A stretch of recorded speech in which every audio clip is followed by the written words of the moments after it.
I don't believe in this construct that you need to have a different idea.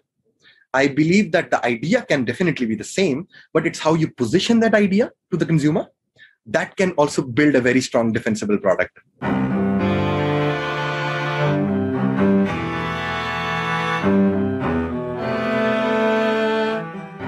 Hello and welcome. I'm your host Pritesh Sanyal and you're listening to the 1% Project.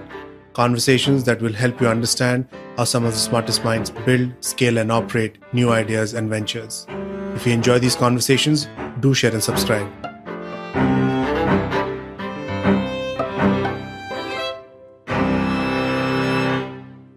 My next guest on the 1% Project is Shravan Tikku. Shravan is a principal PM at Byju's. Byju's is the world's leading edtech business. Shravan kicked off his career as an entrepreneur where he built an app back in college, which was acquired in 2012. Since then, he has been working with India's leading tech businesses such as Flipkart, BlackBuck, Edureka, and Times Group. Shravan is a product influencer, mentor, and an angel investor. Shravan in this conversation talks about how he thinks about product and product management in first principles, how products can create differentiation through positioning, why engagement is a key factor for product success and how do you measure engagement, and what is the difference between product versus service. For show notes of this conversation and all other conversations, you can sign up on the 1% Project newsletter at onepercent.live. For any feedback, speaker or topic recommendations, you can drop me a line at pritish@1%.live. Welcome, Shravan, to the 1% Project. It's a pleasure. Tell us about yourself and tell us how did your product management opportunity and career start? Pritish, it has been a very serendipitous journey. I was from the stereotype way that IIT jayega to zindagi ban jayegi. That is how it is going to happen. They pushed me towards it and I got through to IIT. So in the first year only, I realized that this is not something I want to do. Like the engineering part of it, I don't recommend it, obviously. Everybody should study in their engineering colleges. But the thing that was very clear to me was that I am not this guy who would work in a non-curious environment, which doesn't excite my curiosity as a person. So in the second year, born and brought up in Jammu, very curious guy. Majority of the time, my parents were always concerned about the fact that he reads anything but academics.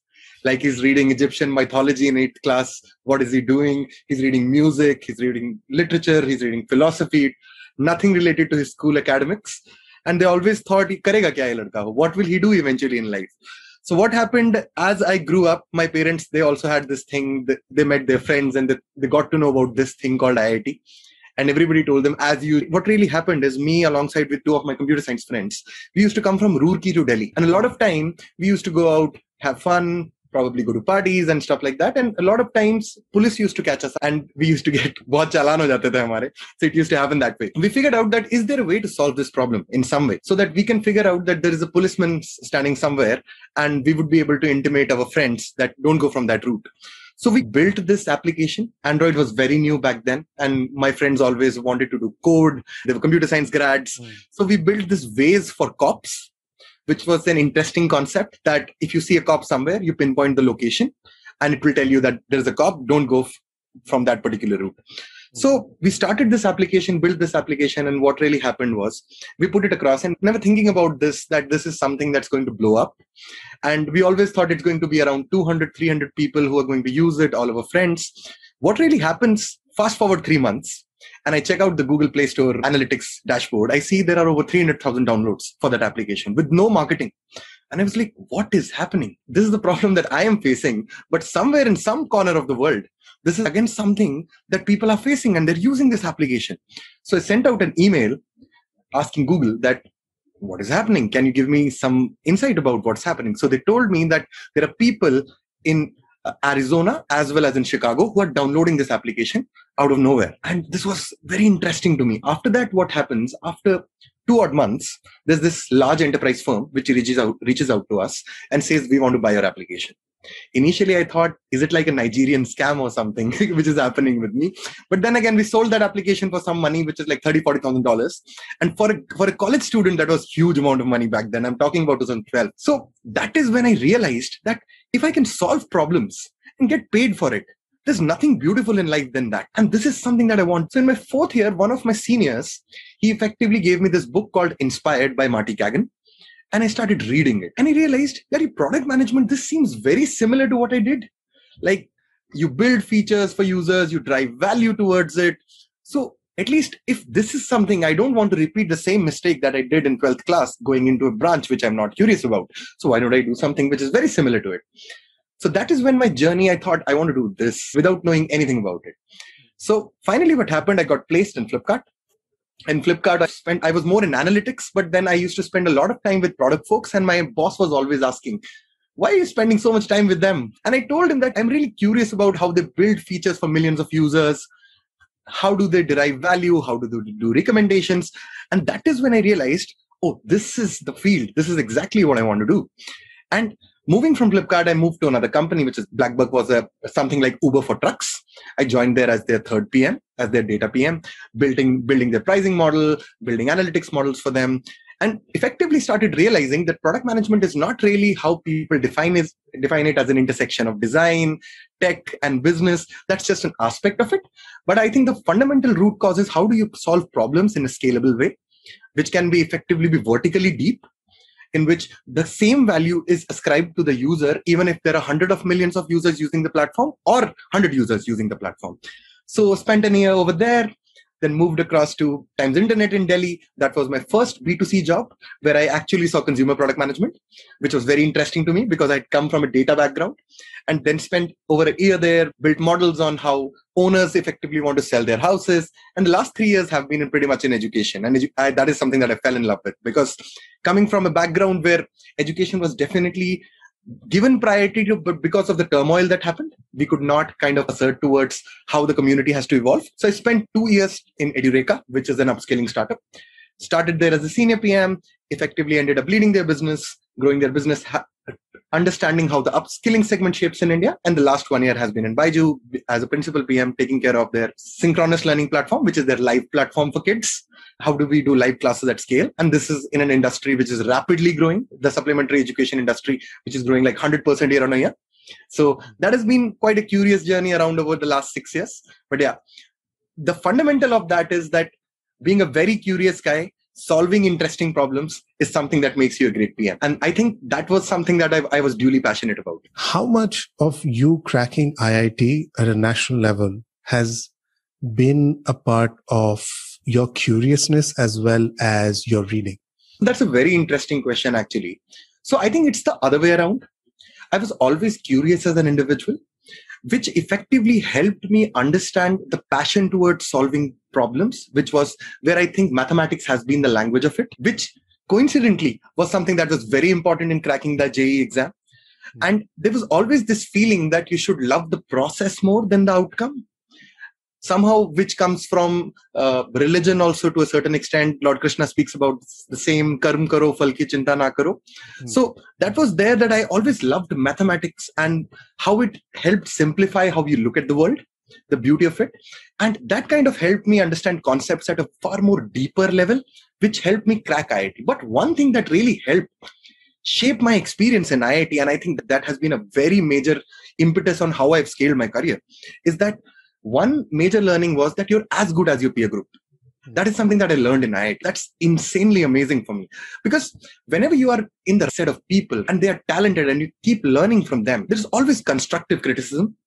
And you try to solve towards a problem. And smart people, you always look up to them. You try to think that what is the next value that I can add in the conversation? It's not going to be a very futile conversation that you're having with them. So it improves you as a thinker.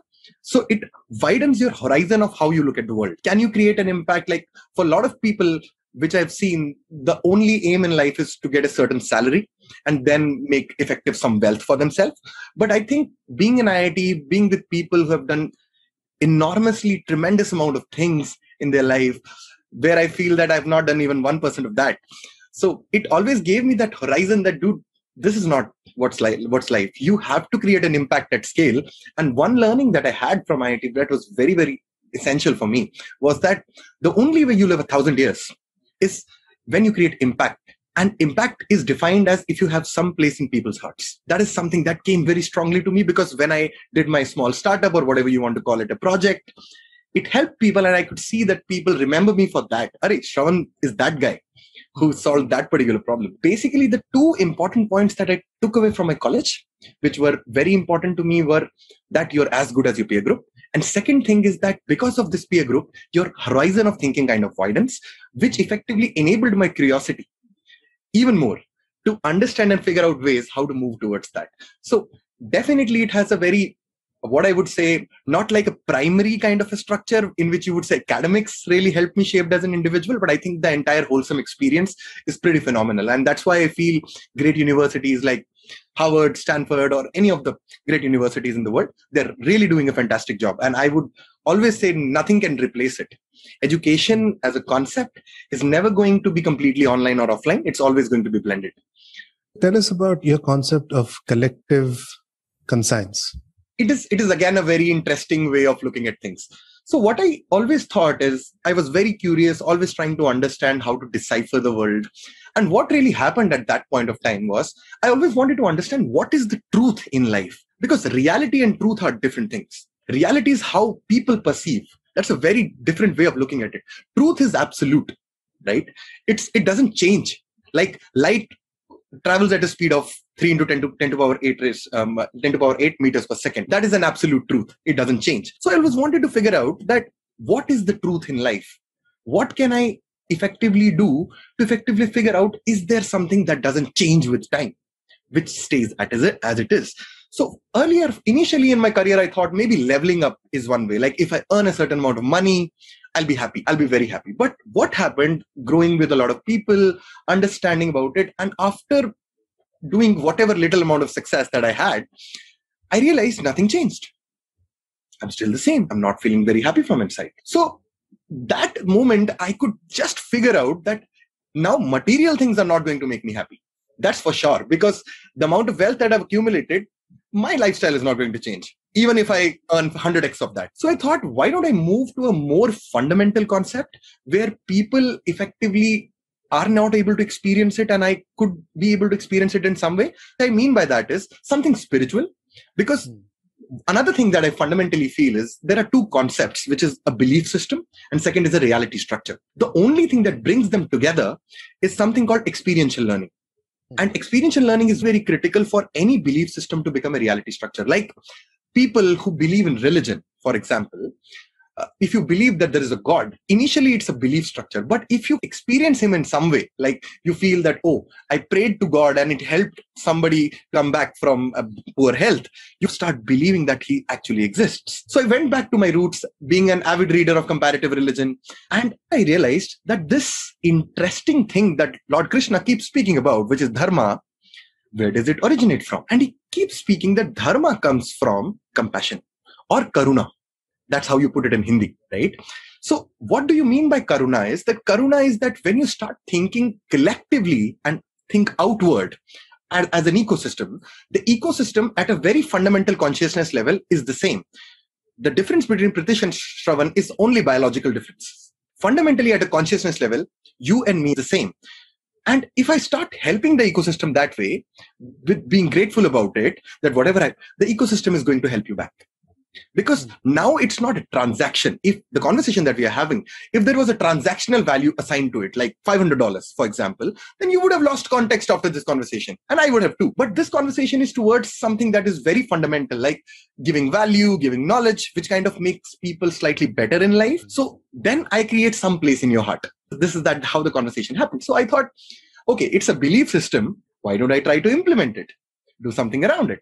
So that is when my journey of moving into thinking into this concept of collective consciousness started catapulting towards LinkedIn. Because I thought the way that I look at product management is problem solving, but that is not actually what's happening.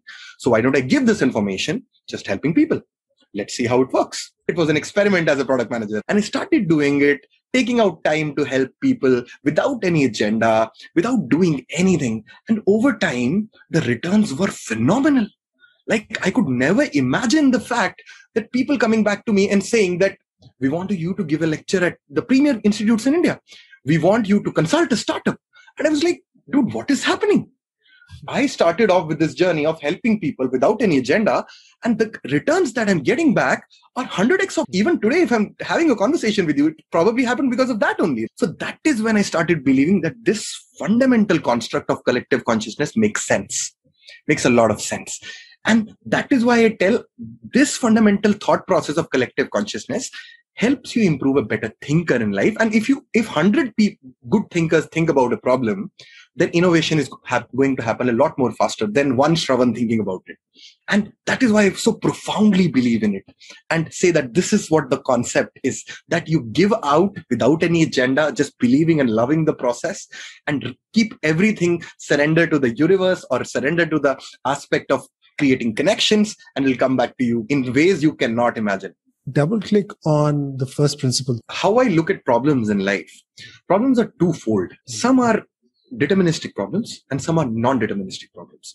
Or you can quantify them as some are reversible problems and some are irreversible problems, right? Now, if you think at life, it's not a game of chess where the outcome is fixed. Now, what happens in whenever you move towards a statement where the outcome is fixed, if you keep doing the process again and again, you effectively improve with it. That has a transactional value.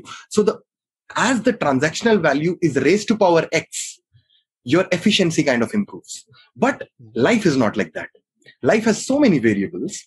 So what really happens at that point of time, if you don't do the experiment, what I mean by that is, let's assume you think of an edtech startup starting in 2015 and starting in 2020. In 2015, with the same amount of material, the same talent, the same everything, the same strategy, and same in 2020, the outcomes will be very different because time itself is a variable. Time has changed. So it's a non-deterministic problem.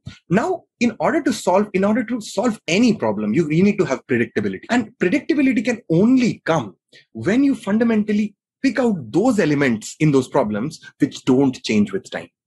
That is something like fundamental user behavior towards somebody has to eat food to stay alive.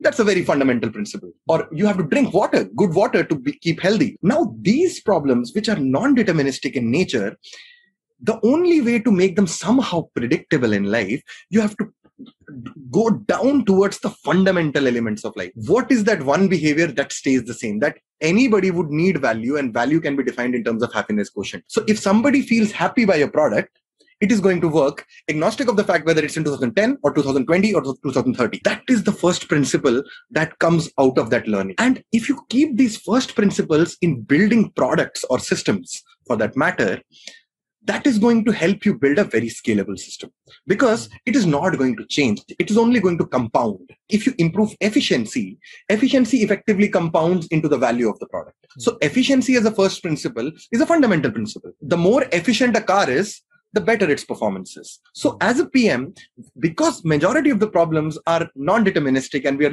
taking visionary bets of how the future has to pan out, we have to backtrack and look at problems that, okay, even if after 10 years, internet goes far more deeper in the country, what is not going to change? What is not going to change? And those questions we keep asking in every experiment that we do. And we figure out some learnings. It can be different problems. It can be like one of the problems that I figured out in Byju's is that education depends a lot on content and teacher, but more than that, it really depends on the kind of engagement that you bring in, because that ignites curiosity. And that is not going to change because when Gurukuls were there, it was the same thing. And once we are moving towards cohort-based courses, it's the same thing. So it's a cycle. So that is a fundamental correlation. And that the Gurukul economy is now coming as a CBC economy, which is going to blow up. So that's the first principle that stayed the same. So first principle thinking is about how do you break down complex non-deterministic structures into smaller structures, which are very fundamental and don't change, and then try to compound solutions from there.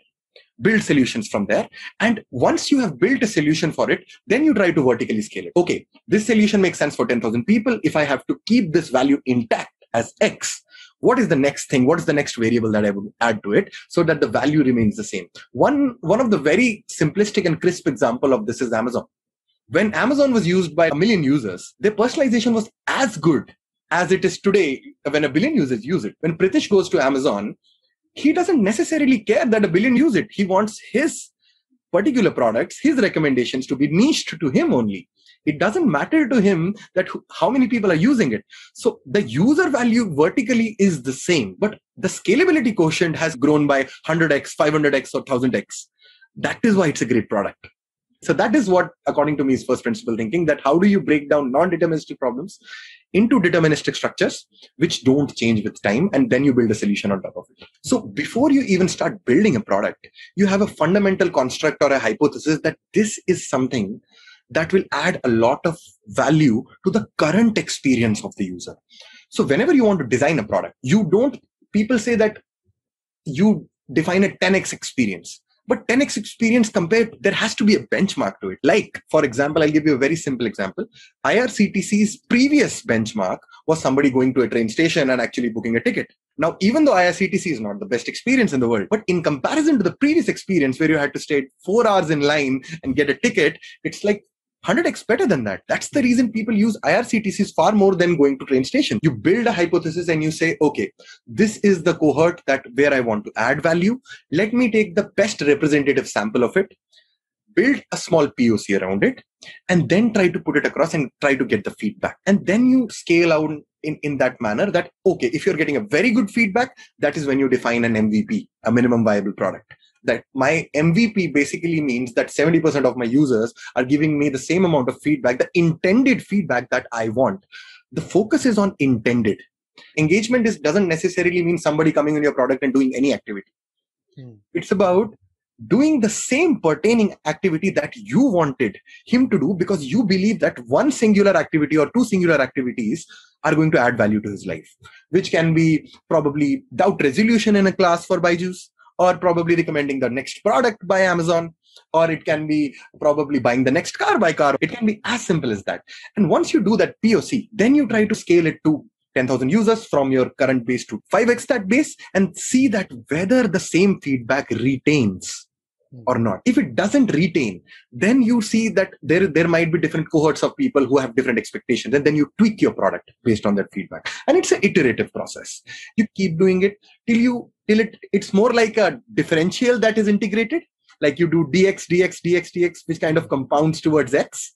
That's why I keep telling that great products are not built in a binary manner. They're always compounding experiments, and a product manager should understand the value of compounding very profoundly, because generally, whenever we look at outcomes, we look at short-term outcomes, which may seem tangible in the short run. But once the effect of compounding takes place, then you create a differentiated product. So once you try to scale, you do small experiments, keep doing those DXs, make tweaks, keeping the hypothesis intact.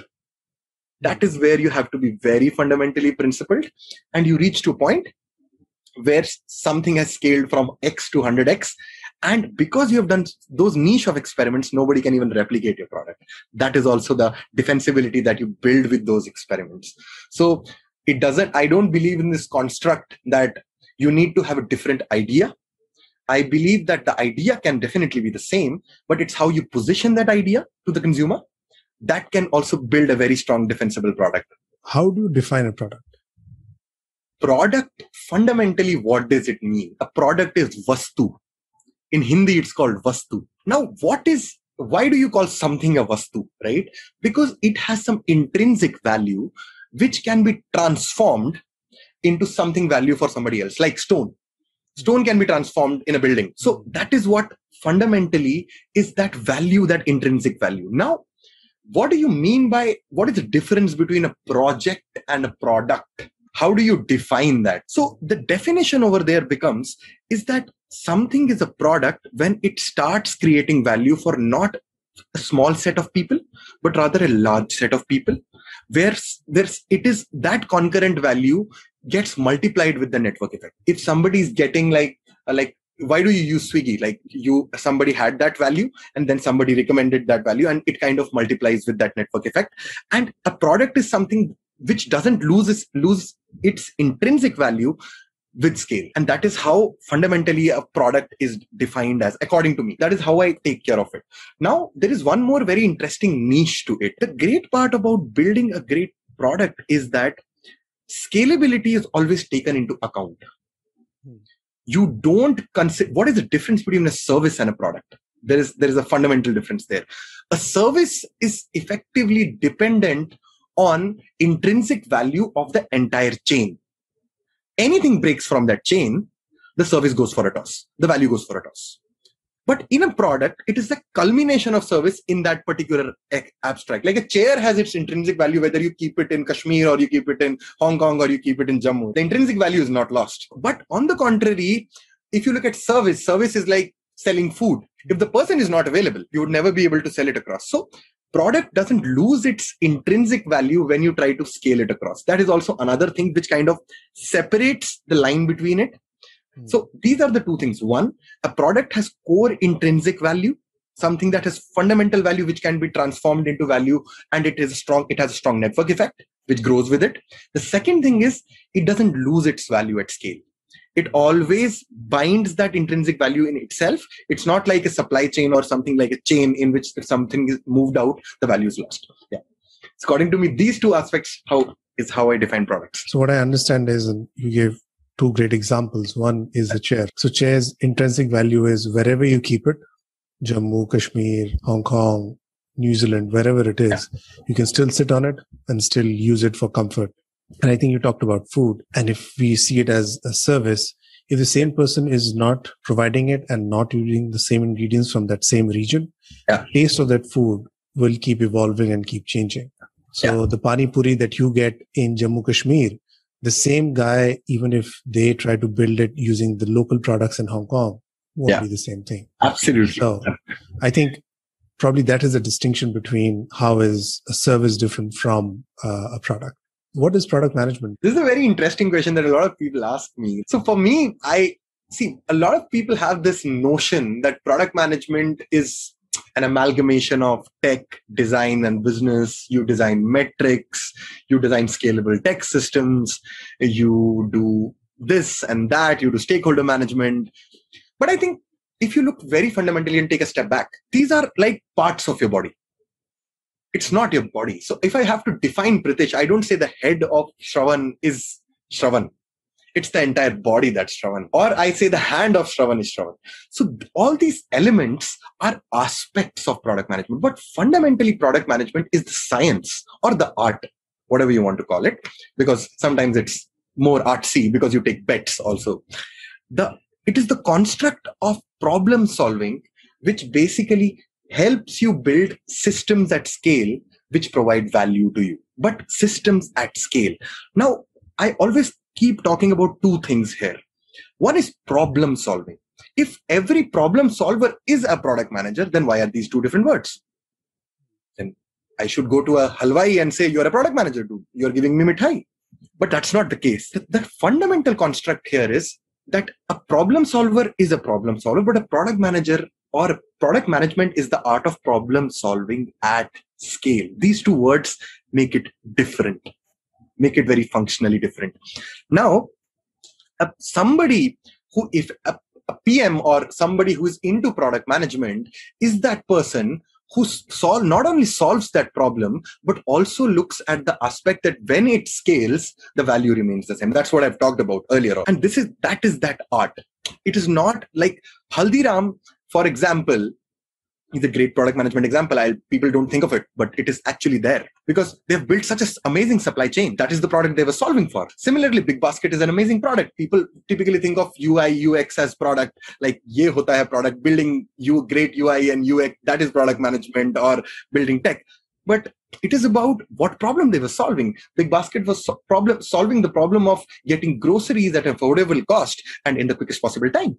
And they solved it building a great supply chain product. So they don't necessarily focus on their UI UX. Discovery is not their problem. It's the delivery that's their problem. So any problem which you can functionally solve at scale using whatever different fields, using tech or operations or some other business sense, and it provides the same tangible value even if you scale it 100x or 500x, that solution is a product management solution.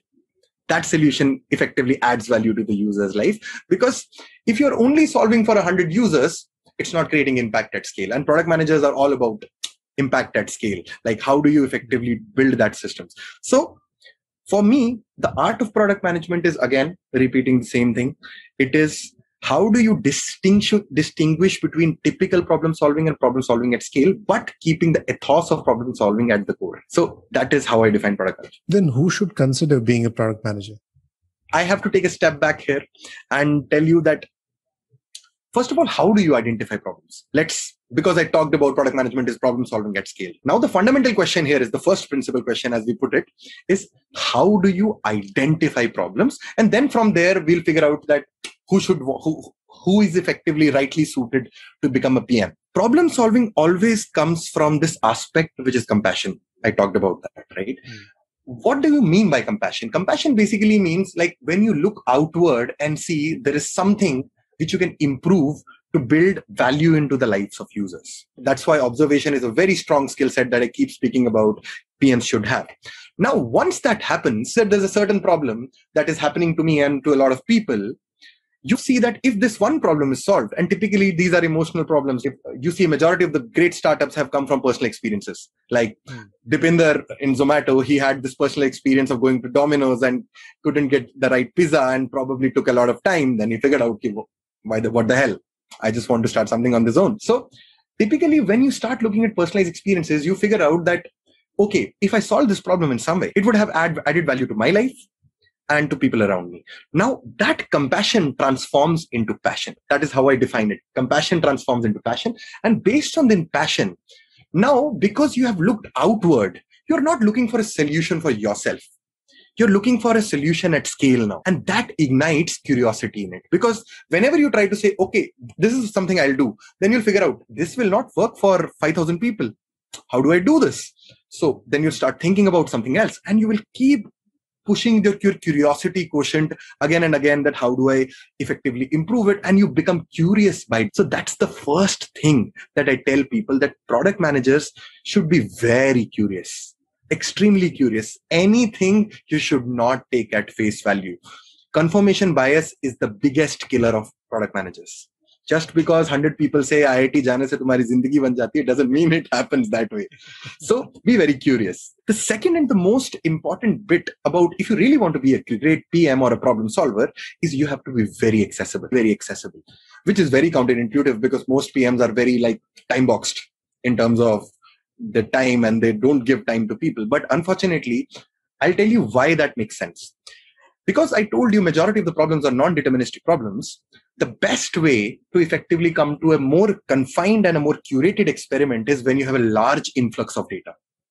That can only happen through conversations. Books, podcasts are way of increasing your information, but the fastest way to improve your consumption of information is through conversations. And secondly, those conversations have to be very true conversation, authentic conversations. And that is why accessibility and humility comes very core to it. Because probably I'm talking to a friend, he would tell me that what is exactly happening in his life. But if I talk to him like, oh, I'm your boss or I'm somebody, a big shot, he's not going to tell you. He'll only tell you that amount of information which he's comfortable with.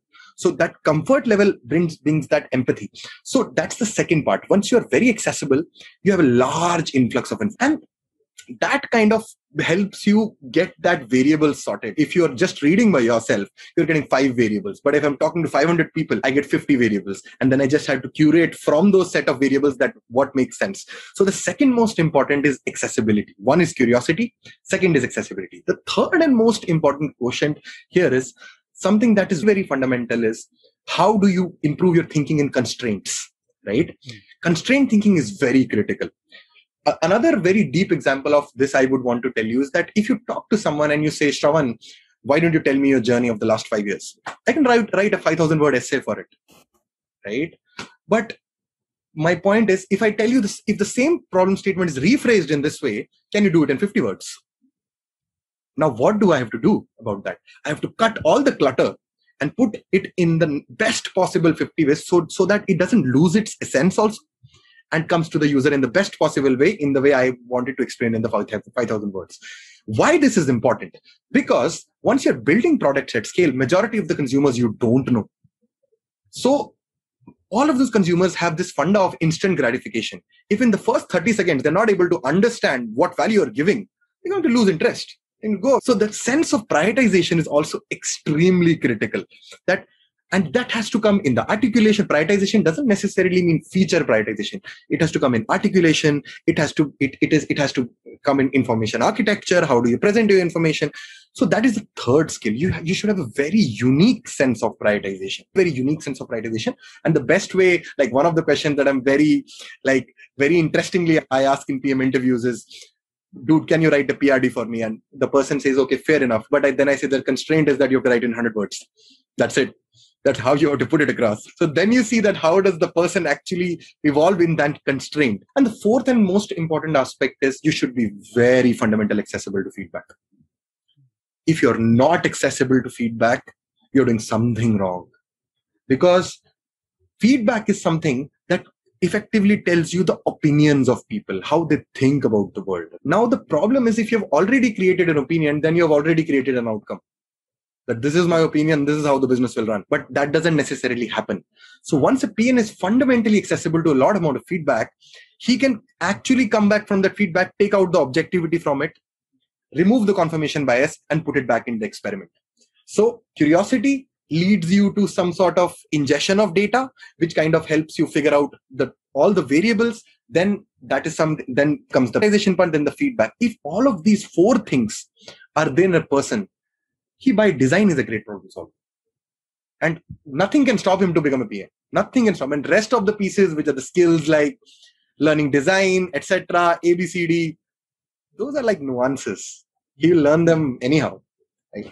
So I think that's how I define product management and great PMs. You have worked for a number of high growth startups. Now you work for Byju's, which is probably world's number one most valued edtech company.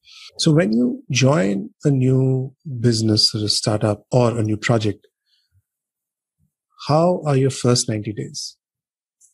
So I think the first 90 days, at least in a very fundamental, which is a very strategic or a vision-driven role, which is as wide as product management, because as product managers, I've always spoken about this very interesting funda that product managers are not indispensable like tech or sales. If your tech stops working tomorrow, your business effectively stops. But product managers, if you as a PM are tomorrow, if your entire function goes away, nothing really happens. Like there might be a little bit up and down. But what is the role of a PM? Initially, he's very dispensable. And how does he become from dispensable to indispensable and then indispensable to dispensable again? I'll just speak about it. So the funda is that initially the dispensability to indispensability comes in insights. You as a PM go deep within the data or within the whatever the vision of the company is in the first 90 days, spend a lot of time with the consumer, trying to understand how effectively are you solving problems, and then try to figure out certain small experiments, at least in the first 30-45 days, which you can run through, which are not big enough, which can effectively derail the business, but also efficient enough to build trust in your stakeholders in your decision-making process. So once you have certain wins under your portfolio, people will start trusting your judgment. Like you as a PM are able to make a bet which makes sense. Second, and that's the first thing. So have like in the first 30-45 days, have certain wins under your portfolio. That is very important because it helps you build that amount of trust that you go to engineering and say, I want to build this. And they start trusting you. You know, this is something that has added value. The second thing that has to be very critical for someone in an organization is majority of the people spend a lot of time in learning new skill sets, which I think is absolutely detrimental for you as a PM. I'll tell you why. Because skill sets are outcomes. The fundamental thought process is how closer are you to the consumer? Do you understand the problem well? Learning tech to build a scalable system only makes sense when you know you're solving the right problem, right? Then it makes sense. So a PM has to spend, I typically tell APMs or PMs that spend your first 45-50 days just talking to the consumer, just talking. Listen to him, get a groove of him. After 50 days, if I ask you who's your persona, that should be on top of your head.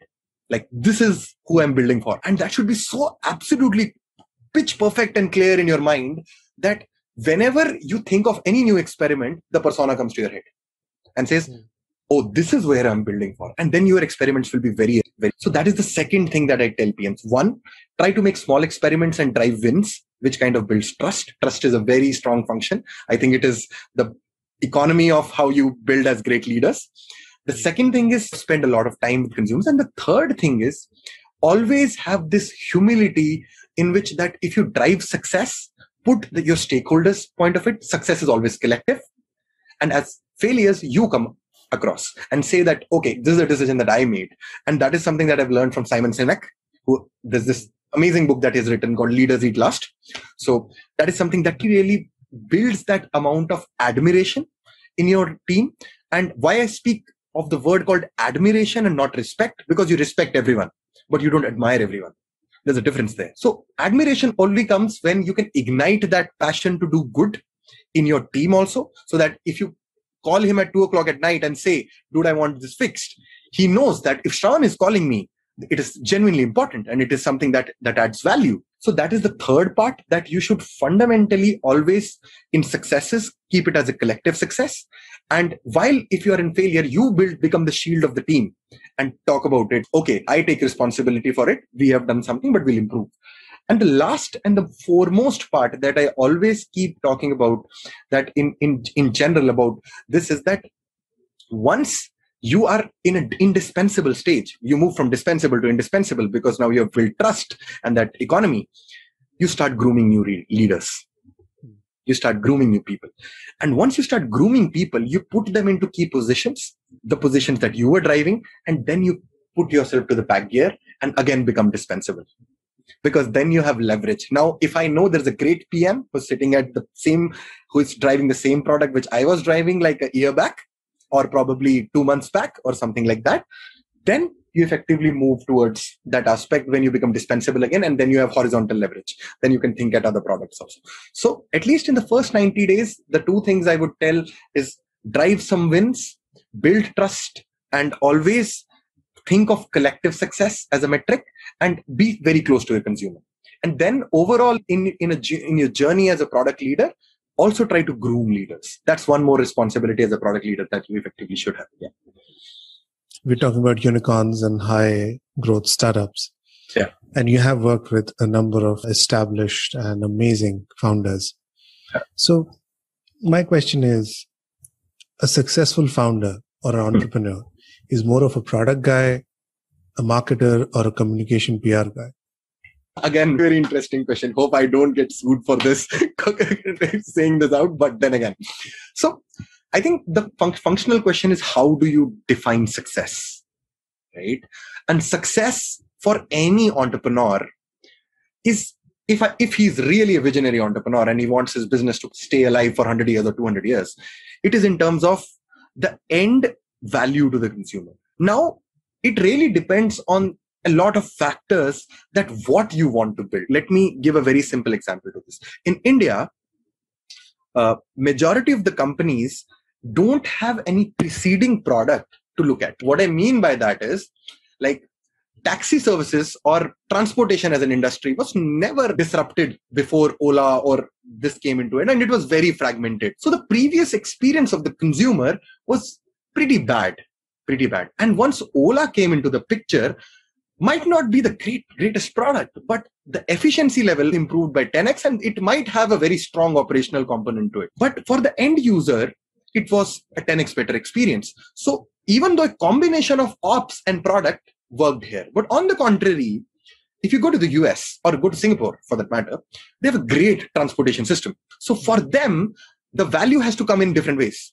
It has to be probably optimization of their time or value of their time. Can they effectively use a product in which they can better utilize their time, monetize their time? It doesn't necessarily have to be the transport itself. There, it has to be more like a product-led kind of a structure that you might have to build. And then the third aspect is where you said the brand and PR, it also makes sense to a certain level. I'll tell you why. Because education as a concept, if it has to get democratized, it has to drive a large reach. And for driving that large reach, it is effectively important that everybody understands the essence of the pyramid of communication that you're putting across. So A great entrepreneur also has that skill set. If you look at Elon Musk's amazing marketers, they knew how to market products, and that was a core skill set that they have. All of these three skill sets have some real intrinsic value to it. They should not be vanity metrics. Whatever you're communicating, whether it's in whether it's tech, whether it's marketing, it has to come together and deliver the final intended value that you are responsible for giving to the user and you're promising to the user. So a great entrepreneur is, for me, an amalgamation of all of this. He effectively adapts over time. I'll give you a very good example of Byju. Byju initially, as a product, I think it has been pretty operational. It was a content and ops company. But over time, he realized that the only way to become a better company is if we invest more focus on product. So he has been very curious about investing a lot of money in product, building great products. And I think that was different stages. But eventually, as an entrepreneur, the biggest capability that you should have is what the same PM should have, is the adaptability to change to drive more value. You should have that adaptable sense, and you have to adorn different roles at different times. So there's no simple answer to that. Brilliant. Thanks, Shravan. It was a pleasure having you on the 1% project. It was very lovely talking to you. Thanks a lot for having me.